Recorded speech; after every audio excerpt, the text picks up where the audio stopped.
evidence.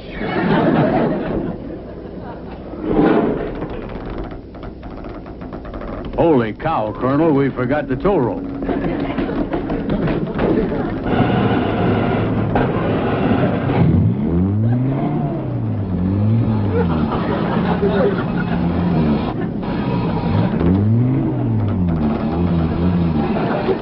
Do something. It's gaining on us.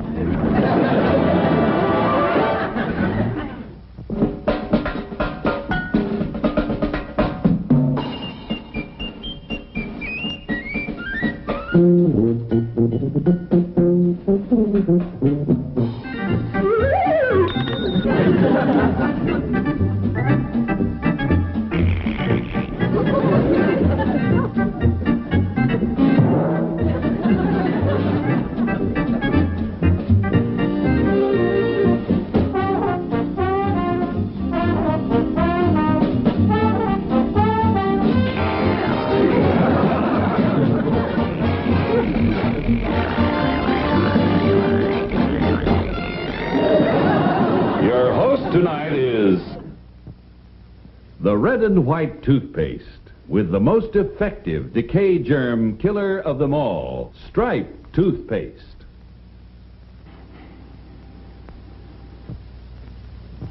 Here's a copy of a report submitted to Congress by recognized dental authorities.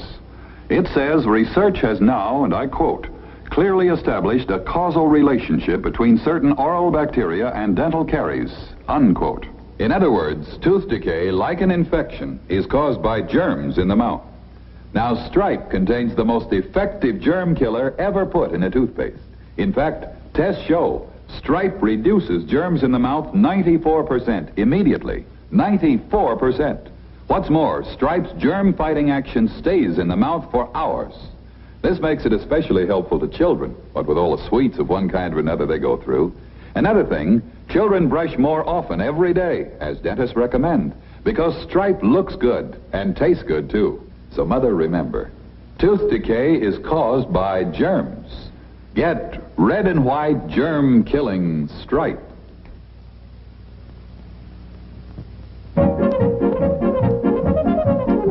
Susan Culpepper. Culpepper. There it is. Montgomery J. Claxton's residence. Colonel Claxton speaking. Telegram for Susan Culpepper. Oh, yeah, she's here, too. Okay, bring it up, please. Thank you, son. That's from my sister-in-law. You're welcome, Colonel. Now, wait a minute. Here's a little something for your trouble. $1. Thank you.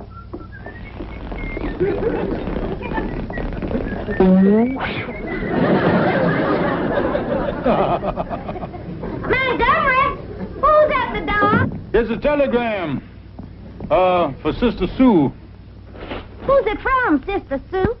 Why, it's from Nephew Newton. He says he has wonderful accommodations in California. San Quentin or Alcatraz? Don't you go disparaging my family, Montgomery. What does dear Newton have to say, Sister dear? Montgomery, Newton wants you to ship his car to him in California. What car? You know very well what car. The car you agreed 6 months ago to store for him in the shed behind your real estate office. The one you said you'd jack up and never use. Oh, yes, that car. That's the one he wants me to send him. You march right down to the freight office and make arrangements to ship it to California. Do you hear me, Montgomery? Wait a minute, Montgomery.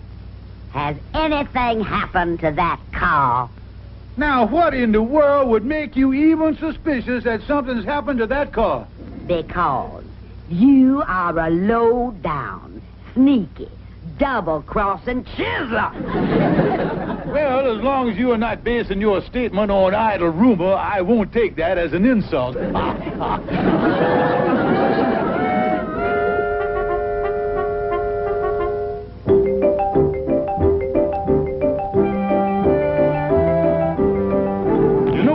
It doesn't seem possible that in 6 months I could have put 20,000 miles on this car.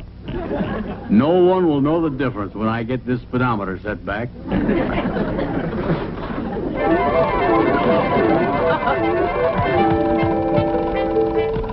How's that, Colonel? Move it up a little bit. That's it, that's it. Now we can take the car to the garage and get that free 1,000-mile checkup. Come on out, Calvin. You know, Colonel, I think you ought to get those tires retreaded. They're completely bald. And this one's got a bunion. They're not too bad. Let me pop that bulge back in there.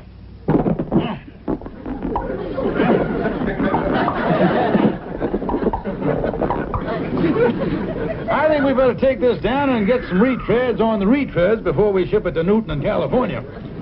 I wouldn't want him to get suspicious that we've been driving it.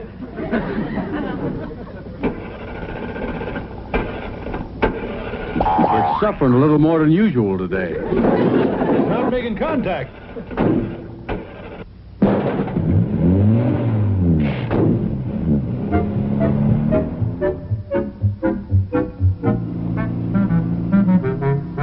Where's this retreading shop, Colonel?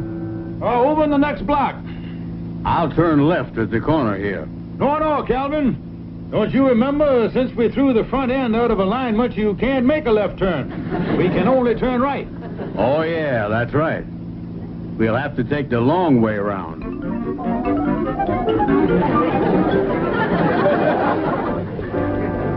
Nice going, Calvin. I say, Cal, I hate to mention it, but there's a lot of traffic up ahead at that red stoplight. These brakes aren't holding like they used to. They must be taking hold. I can smell them burning.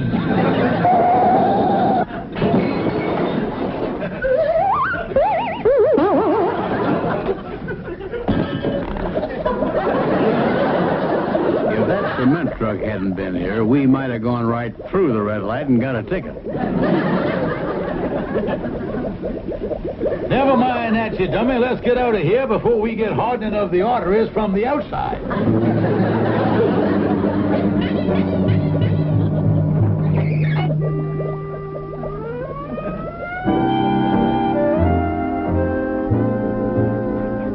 And then I said to the truck driver, just watch it, Buster.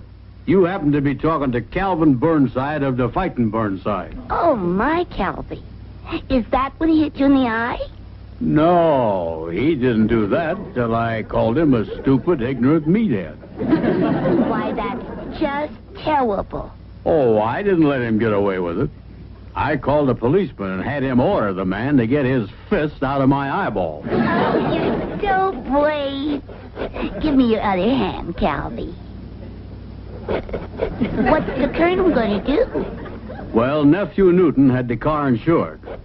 The colonel and I are going down to the insurance company this afternoon, collect the money, buy another car, and ship it out to Newton. You certainly are smart, Calvin. Oh, yeah. Why, my IQ must be way up in the 60s or 70s. You know something, Gloria?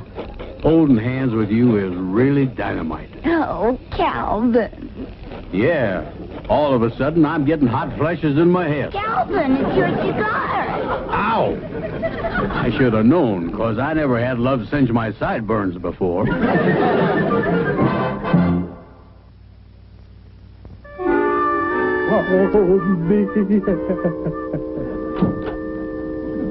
How come you're all broken up, Colonel? I looked up Nephew Newton's insurance policy on his automobile. He kept the fire and theft, but he canceled the collision. It's too bad we didn't hit a gasoline truck instead. Then the survivors could have collected on the fire insurance. What are we going to do, Colonel? Well, I'll just have to go home and tell Maggie Bell and the sister the truth. After all, accidents can happen, and... Montgomery J. Claxon, real estate speaking.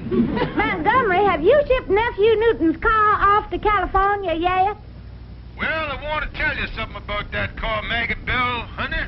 There's nothing I want to hear from you except that it's on a box car headed west. Well, What? I was just going to say that your nephew's car is on the freight train now singing California, Here I Come. Well, it better be. That's all I have to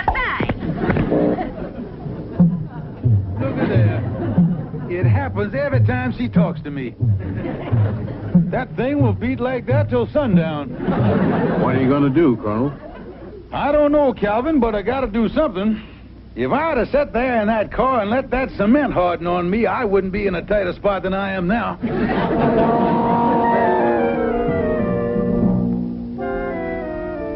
Judge, that's the whole story. Newton's car is wrecked.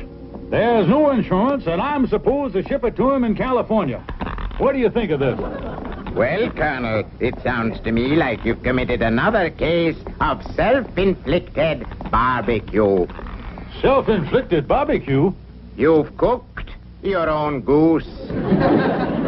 I know that, Judge, but is there any way I can extricate myself from this mess?